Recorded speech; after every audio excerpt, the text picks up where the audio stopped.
Avant, j'étais quelqu'un de très colérique, nerveuse. J'étais très malade parce que j'ai vécu pendant 25 ans avec une maladie, enfin avec la migraine. C'était très insupportable et j'ai vécu aussi pendant 11 ans avec une douleur au ventre. Alors, les gens ne font pas la différence entre la migraine et le mal de tête. La migraine, elle s'installe pendant 72 heures. Tandis que le mal de tête, ça passe dans moins d'une minute. On prend un petit comprimé comme un genre de paracétamol et ça s'en va. Tandis que la migraine, lorsqu'elle s'installe, on ne veut pas entendre de bruit, on ne veut pas la lumière, on ne peut pas sentir les odeurs. La seule chose qu'on a envie, c'est de s'isoler de tout le monde. Et ça, j'ai vécu ça pendant 25 ans. Et c'était ainsi pendant toutes les semaines, j'en souffrais. Okay. Le problème de santé, n'est-ce pas? Vous aviez d'autres problèmes? Bien sûr, j'avais des problèmes financiers. J'ai un fils unique et je ne m'entendais pas du tout avec lui. Et pour ne pas m'entendre du tout avec lui, il m'avait annoncé son homosexualité.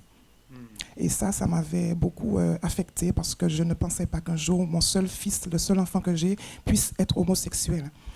Et donc, ça n'allait pas du tout à la maison. Je n'aimais pas aller travailler. Il fallait travailler, donc j'y allais parce qu'il fallait travailler, il fallait financer les choses à la maison. Mais je n'aimais pas du tout ça. Alors aujourd'hui, ça va très très bien. Je suis guérie de migraine, je ne souffre plus, je suis bien. Et mon fils est sorti de son homosexualité. Il s'est marié, c'est ça? Alors, ça fait 2 semaines qu'il s'est marié avec une ouvrière. Amen.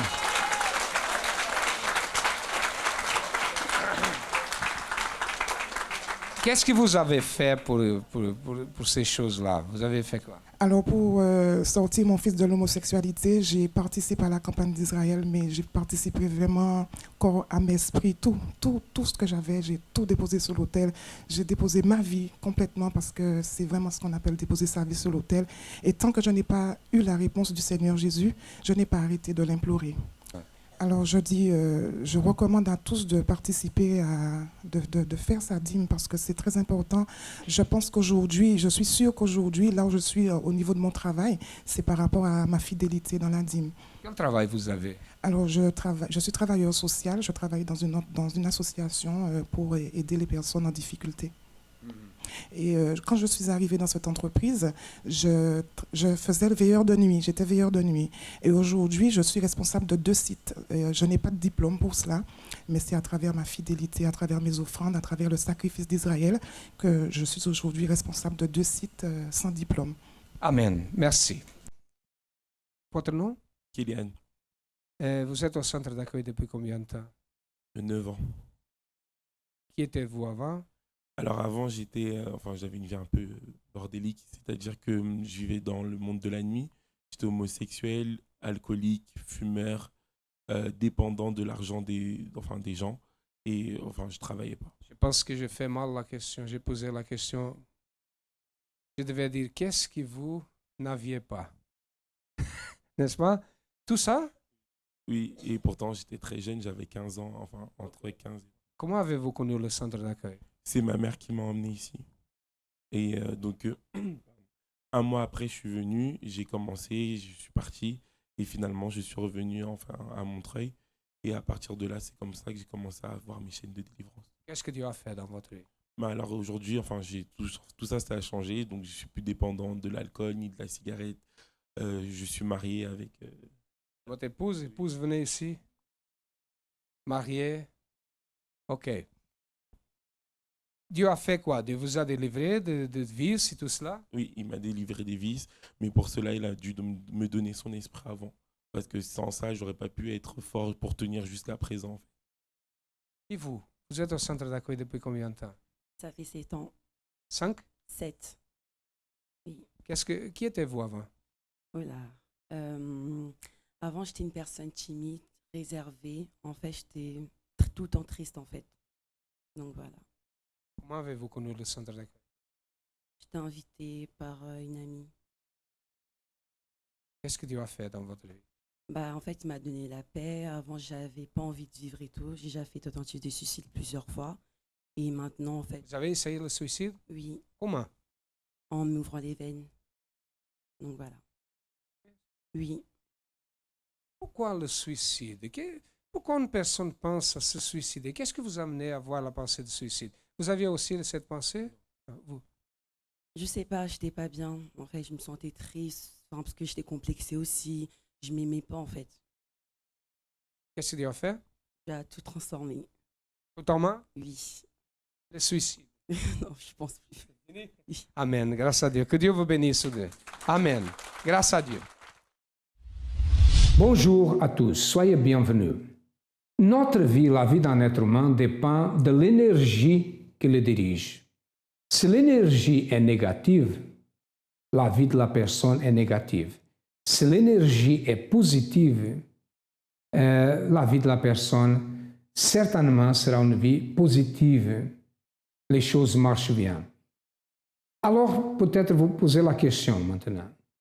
Mais de la manière que le monde marche, beaucoup de problèmes de famille, beaucoup de problèmes de santé, des problèmes financiers, des gens en guerre, en conflit constant, dans tous les foyers, beaucoup de problèmes. Ça veut dire que c'est une énergie négative qui dirige ça? Oui. Oui, parce que les jours que nous sommes dirigés par le Créateur, l'énergie positive, l'esprit du Créateur, l'esprit de Dieu, notre vie change. C'est ça qui se passe au centre d'accueil. Quand je parle d'une énergie négative, qu'est-ce que c'est l'énergie négative? L'influence de mauvais esprits, des entités invisibles qui travaillent pour détruire. Je ne sais pas si vous croyez ou vous ne croyez pas. Mais si vous croyez ou vous ne croyez pas, ça ne va rien changer parce que nous savons ce que nous disons. La vie de la personne, si elle est dominée par un esprit impur, un esprit négatif, un esprit du mal, sa vie ne marche pas. Beaucoup de personnes, c'est comme s'ils avaient un mur devant eux. Un mur. La personne veut avancer, elle n'est pas capable. Elle a une muraille invisible. Cette muraille existe. Nous allons maintenant écouter le témoignage de Joyce.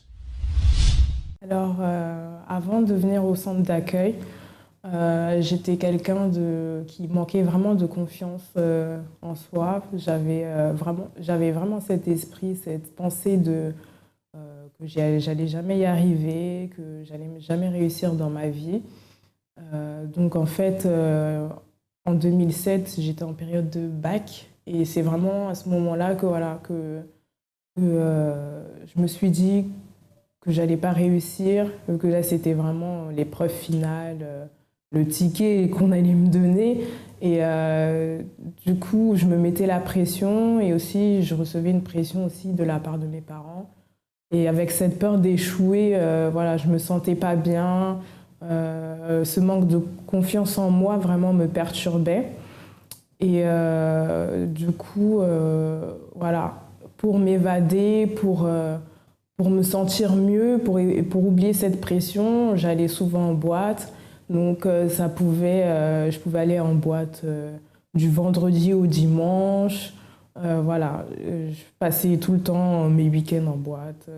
C'est tout ce que je faisais pour m'évader. Je sortais beaucoup dehors. J'étais quasiment pas chez moi et ça, on me le reprochait aussi.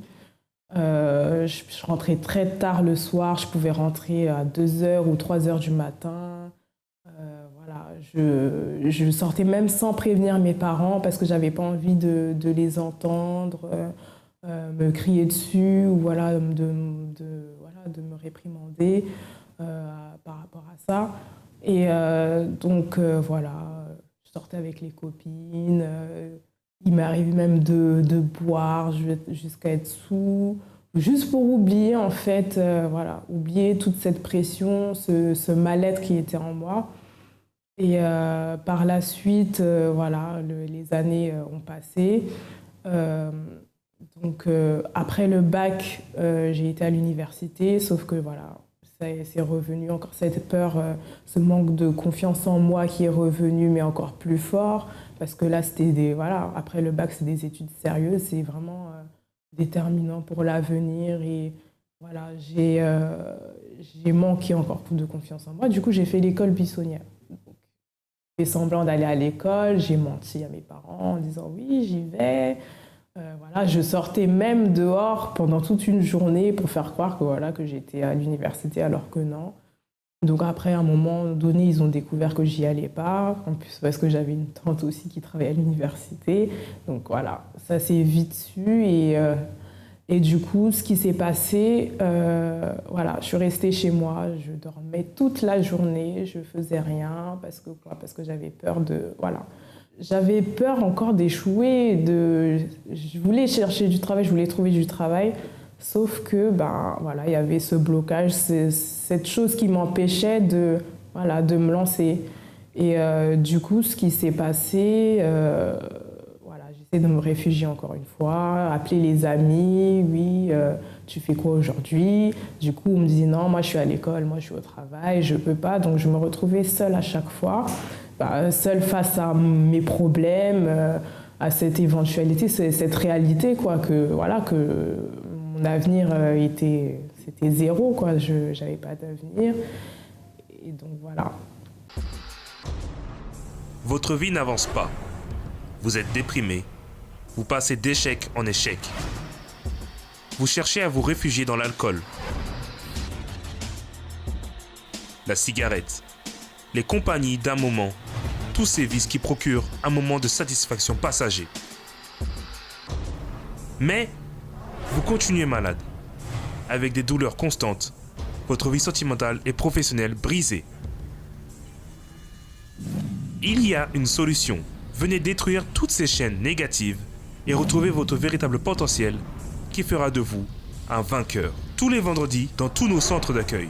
Plus d'informations sur notre ligne amie 24 heures 01 53 35 85 12 ou sur notre site www.centredaccueil.net. Centre d'accueil, nous croyons en vous comme personne. Joyce était dominée par les forces négatives. Pourquoi? Parce qu'elle cherchait le vice. Elle était quelqu'un nerveuse, rien ne marchait. Elle était inconstante, je peux dire comme ça. Elle ne savait pas quelle porte à frapper. Il y a beaucoup de personnes qui cherchent dans la nuit, dans le vice, dans les compagnies. Ils ont une compagnie maintenant, après elles changent, ne se sentent pas bien. Et c'est ce type de personne qui, quand elle arrive à la maison, elle n'est pas capable d'être seule. Si la personne est seule, elle se sent malade. C'est comme si elle était devant la mort. La vie de Joyce était comme ça parce qu'elle était dominée par une force spirituelle du mal. Un jour, elle a connu le centre d'accueil. J'ai connu Dieu, mais pas réellement. Donc, ce que j'ai fait, j'ai pris la décision de venir au centre d'accueil par le biais de mon ami. Et ce qui s'est passé, voilà, j'ai commencé à venir les lundis. On m'a dit de venir les mercredis et les vendredis, donc je suis venue. Le lundi pour la vie professionnelle, donc j'ai commencé à faire les chaînes de prière, à déterminer que je voulais réellement. Et comme j'étais assez jeune, ça faisait pas très longtemps que j'étais au centre d'accueil. Donc voilà, je voulais vraiment faire un défi avec Dieu parce que j'ai eu quand même dans ma vie cette impression qu'il m'avait laissée, qu'il m'avait abandonnée. Donc ce que je me suis dit, c'est le tout pour le tout. Là, je vais tout mettre en place, je vais tout faire en fait pour que je vais tout donner pour qu'il me montre qu'il est là réellement, qu'il va me soutenir, qu'il va me montrer qu'il agit vraiment dans ma vie. Donc voilà, je lui ai demandé avec les chaînes de prière de me montrer réellement qu'il peut me sauver, qu'il peut faire quelque chose pour moi. Donc ce que j'ai fait. Ensuite, j'ai entendu parler de la campagne d'Israël. Donc je ne savais pas ce que c'était réellement parce que c'est la première fois que j'entendais parler de cette campagne-là. Donc je me suis dit, c'est l'occasion, c'est l'opportunité réellement de voir réellement s'il existe vraiment, s'il va vraiment faire quelque chose pour moi. Donc j'ai sacrifié,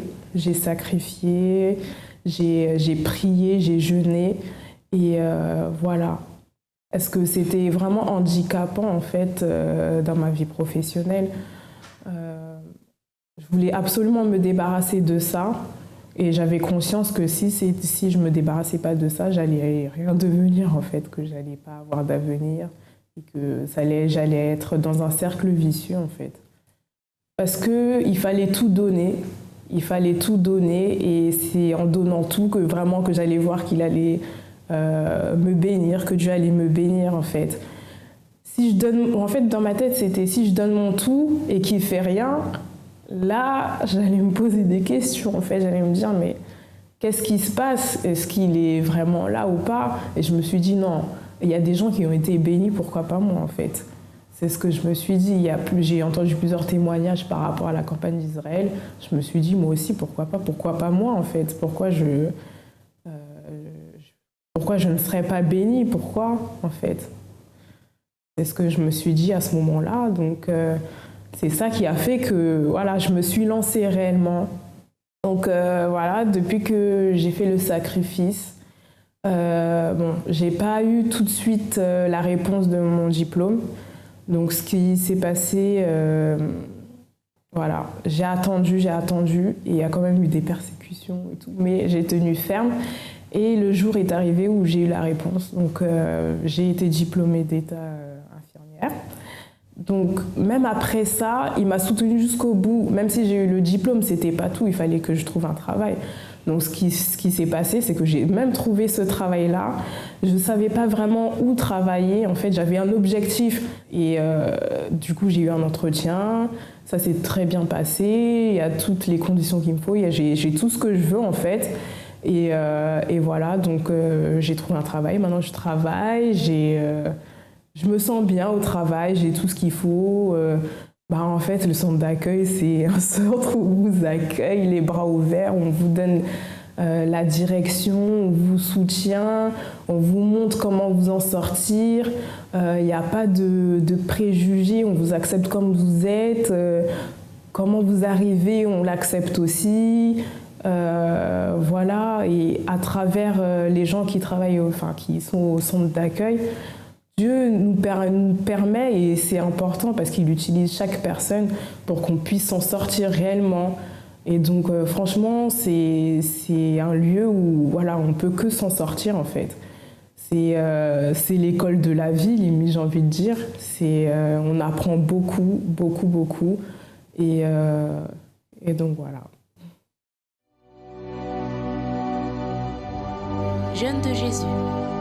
Comment participer ? Vous devrez vous abstenir de toute information non chrétienne, divertissement, télévision, internet, jeux, musique, cinéma, films, séries et tout autre type d'informations qui ne se réfèrent pas à Dieu pendant 40 jours.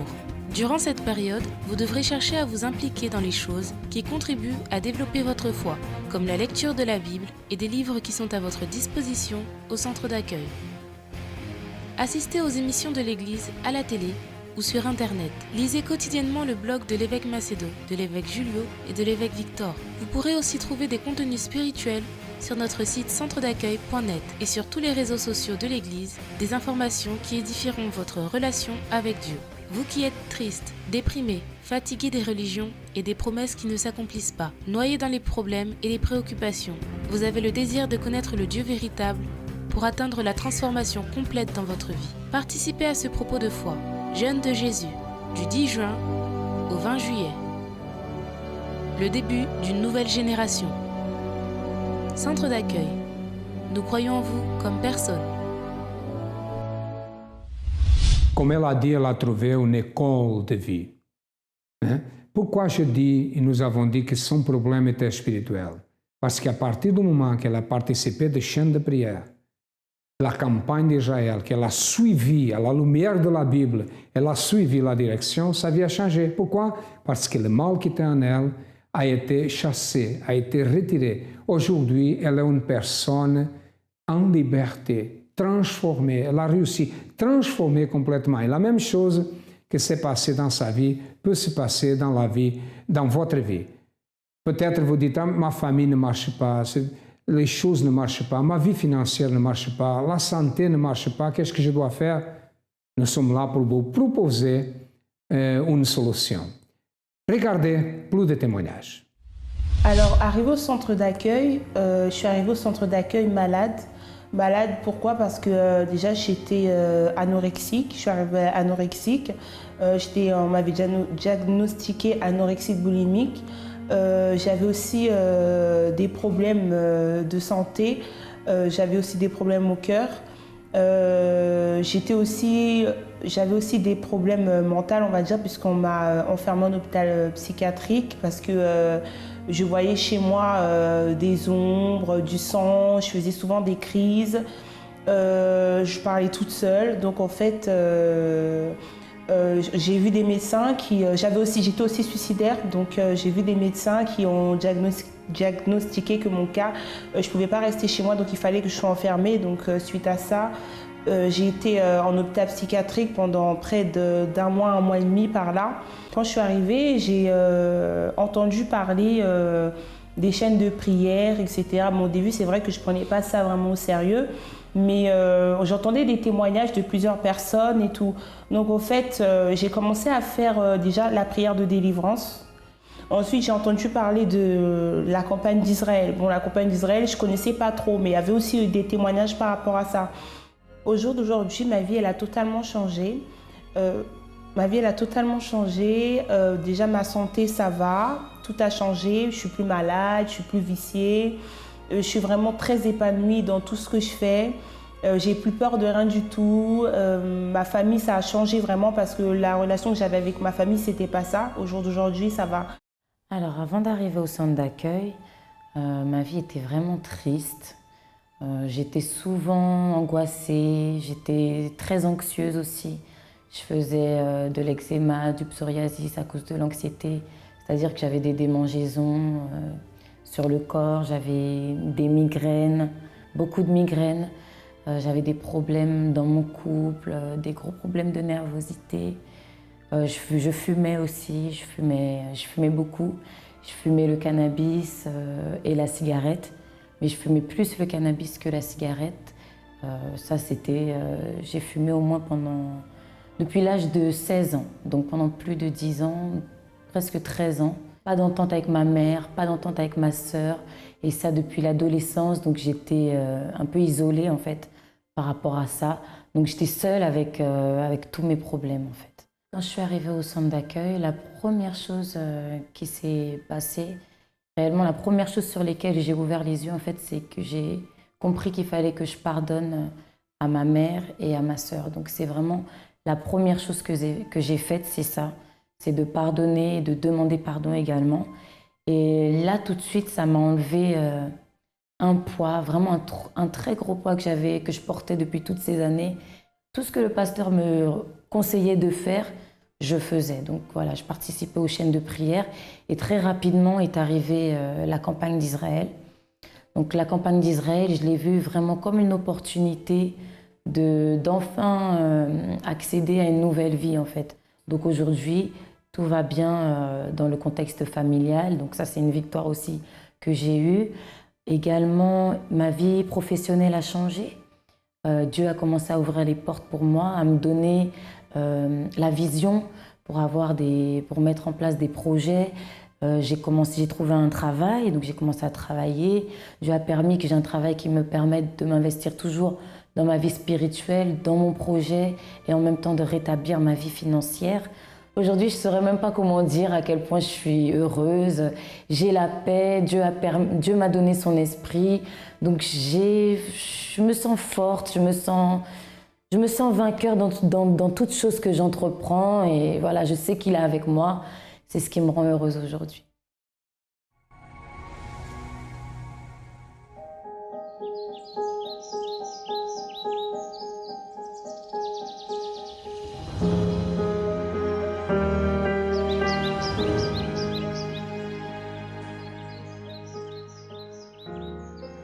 Ce qui m'a attiré plus l'attention, en fait, c'est que quand je suis arrivé, c'est qu'on m'a tendu tout de suite en fait, la main.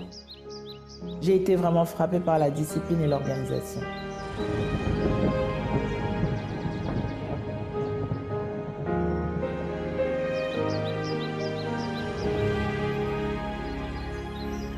Mon premier dimanche avec lui, je me suis sentie vraiment en sécurité. C'était différent de tout ce que j'avais vu auparavant, en fait.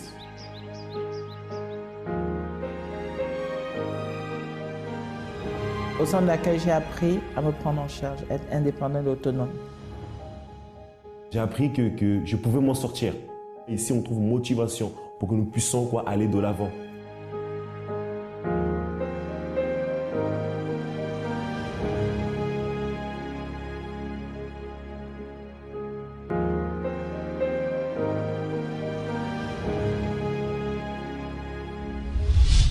si vous avez des problèmes et vous avez besoin de notre aide, vous pouvez m'écrire dans les mails qui passent dans votre ordinateur info@centredaccueil.net. Écrivez même avec Victor et parlez de votre problème pour que nous vous mettons en prière, ou si vous voulez une direction ici dans le programme, ou écrire, nous allons faire selon ce que vous nous demandez. Ou peut-être vous pouvez chercher le centre d'accueil le plus proche, nous appeler. Notre siège du centre d'accueil est situé au 254 de la rue du Faubourg Saint-Martin, au 10e arrondissement à Paris. Et tel comme je dis, si vous avez besoin de notre aide, sachez que nous sommes là pour vous aider. À demain et que Dieu vous bénisse à tous abondamment.